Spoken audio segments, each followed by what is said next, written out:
For Friday Science Fun Fact this week, I'm going to tell you why eating green potatoes is bad.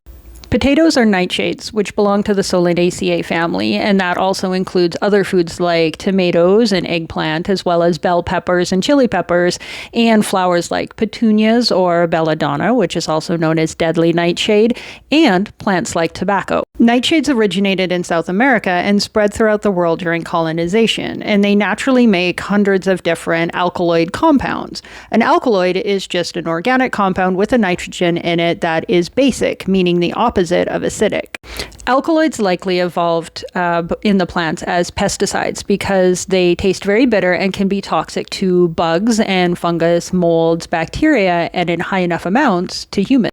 In potatoes, the dangerous alkaloid is called solanine, and it is present in all parts of the plants, including in the tuber, although normally in very low amounts. However, when the tuber is exposed to light, the light does things inside the plant that make it turn green and increases the amount of solanine that it produces, although the two are not related.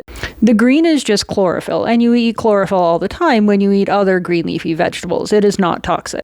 The plant produces the chlorophyll because it's getting ready to put out more stalks and leaves so it can grow, while the solanine is produced because the sun is a signal that the tuber is exposed to air and the plant needs to protect itself from predators. Solanine is incredibly toxic, and it mimics the effects of VX poison nerve gas, which is a neurotoxin developed in, I think, the 40s by the Soviets, and it was meant to be used as a chemical weapon. The symptoms of this poison are vomiting, headache, diarrhea, difficulty breathing, sweating, coughing, and tightness in the chest. This is because, just like VX poison gas, solanine interferes with the breakdown of the neurotransmitter acetylcholine. Acetylcholine is one of the most important neurotransmitters that you have. It relays signals from your motor neurons around your body, and those are the neurons that help you move, whether that is voluntary movement like walking around or talking, to automatic movements like your heart muscles and your lungs, as well as your memory, your learning, your attention, and the secretion of saliva and tears.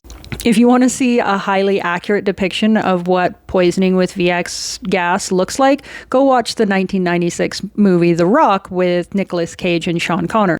The only beef I have with the symptoms shown in that movie is that VX and solanine, they will not give you boils or melt your skin, but everything else is pretty accurate.